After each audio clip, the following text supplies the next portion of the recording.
Think about the last time you made a financial decision you regret. Maybe it was a purchase you didn't need. Maybe an investment you held way too long.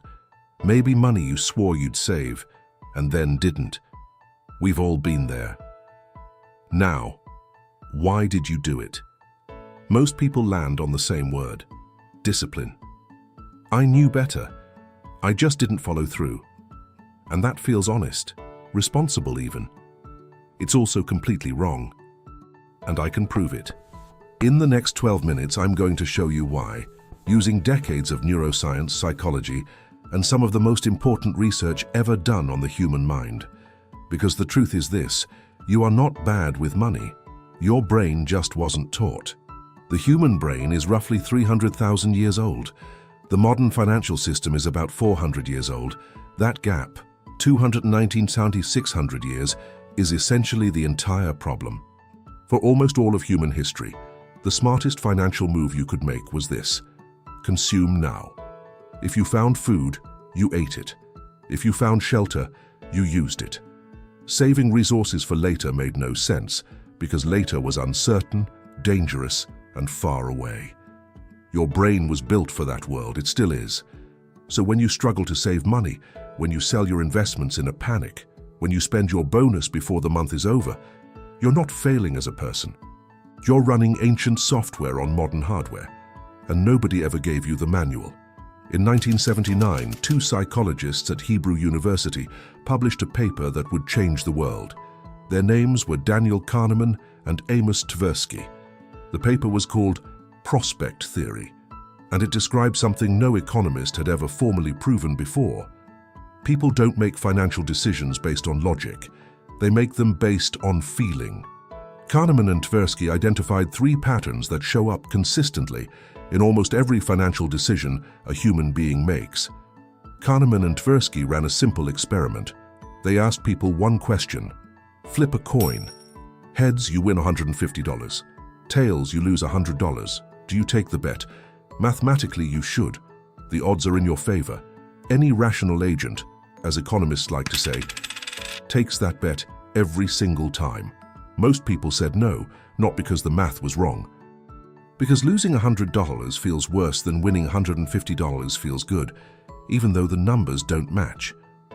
Kahneman's research showed that the pain of a financial loss is roughly twice as powerful as the pleasure of an equivalent gain. Think about what this means in practice. You're more motivated to avoid losing $500 than to earn $500. You'll hold a losing investment longer than you should, because selling makes the loss feel real. Every time the market drops, your brain treats it like a physical threat. You didn't choose to feel this way. You were built this way. Your brain has two systems for thinking about time. The first is emotional and immediate. It lives in the limbic system, the same part responsible for hunger, fear, and attraction. It wants things now. The second is rational and patient. It lives in the prefrontal cortex, responsible for planning, long-term thinking, and delayed gratification. It can wait. The problem is that these two systems don't have equal power. When there's no immediate temptation, the prefrontal cortex runs the show. You plan to save, you make a budget, you talk about retirement. But the moment something desirable appears, a sale, a new phone, a restaurant you've been meaning to try, the limbic system overrides. The future shrinks. Right now is all that matters. Behavioral economists call this temporal discounting. The further away a reward is in time, the less your brain values it. Retirement at 65 doesn't feel real when you're 32. Compound interest in 20 years doesn't feel real when the new laptop is right in front of you. This isn't weakness. This is your brain doing exactly what it was built to do. In the 1980s, economist Richard Thaler, who would later win the Nobel Prize, described something strange about how people handle money. Logically, money is money. $1 is worth $1 regardless of where it came from. But that's not how your brain treats it. Your brain keeps separate mental accounts for different kinds of money and applies different rules to each one. Money you earned through hard work feels sacred. You spend it carefully. Money you won, inherited, or received as a bonus feels different. It feels almost like it doesn't count, like it was never really yours. So you spend it faster, take more risks with it, and feel less guilty when it's gone. This is why people gamble their tax refund but protect their paycheck. This is why bonuses disappear in weeks, but salaries last the month. The money is the same. The account in your mind is different. Let me tell you about Marcus. He's 34, works in logistics, makes a decent salary. Nothing remarkable, but enough. On paper, Marcus should be completely fine. He isn't.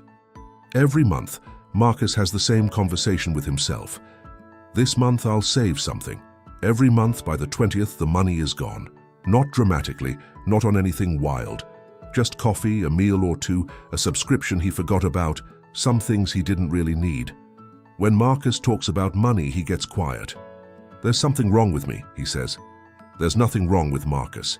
But Marcus doesn't know about loss aversion, so he doesn't understand why the thought of restricting his spending feels like a threat, not a choice. He doesn't know about present bias, so he doesn't understand why saving for a future that feels abstract will always lose to a pleasure that feels immediate. He doesn't know about mental accounting, so he doesn't understand why he treats his paycheck with care, but blew through his bonus in 2 weeks last December. Marcus thinks he has a discipline problem. He actually has an information problem. Nobody ever explained to him how his brain works with money, not in school, not at home, not anywhere. And Marcus is not unusual. Marcus is most people. Here's what I want you to understand. Knowing about these biases doesn't make them disappear. Kahneman himself, the man who discovered loss aversion, who spent 50 years studying human irrationality, admitted in his own memoir that knowing about a bias doesn't make you immune to it. Your brain still flinches when it sees a loss. Your present self still wants things now. Your mental accounts still treat money differently depending on where it came from. But knowledge changes something important. It changes the story you tell yourself. When Marcus doesn't know about present bias and he fails to save in December, the story he tells himself is, "I have no willpower. I'm terrible with money. Something is wrong with me." That story is painful, and it leads to shame. And shame, as psychologists consistently find, leads to avoidance, not change. But when Marcus knows about present bias, the story becomes different. My brain was doing exactly what brains do. The future felt abstract, the present felt real, and my limbic system won that round. That's normal, that's human. Now, what can I set up so I don't have to fight that battle next month? That's not just a kinder story, it's a more useful one, because the science of behavioral economics doesn't just diagnose the problem. It also offers solutions, not willpower-based solutions, but system-based ones. Automatic savings transfers that move money before you can see it, removing the choice entirely. Commitment devices that let you make future decisions in advance when your prefrontal cortex is in charge. Reframing losses as costs, so your loss-averse brain doesn't panic at every market dip. These tools work because they work with your brain's wiring, not against it. You've probably seen yourself somewhere in this episode. Maybe in Marcus. Maybe in the investor who couldn't let go of a losing position. Maybe just in that quiet feeling of knowing what you should do and not doing it anyway. That's not failure. That's human. Because the first step to making better financial decisions isn't finding more discipline. It's understanding that the brain making those decisions was shaped by 300,000 years of survival, not 400 years of financial markets. You were handed a powerful, ancient, remarkable machine. Nobody gave you the manual. That's what this channel is for. Spent. New episode every week, next time. The real reason you can't save money.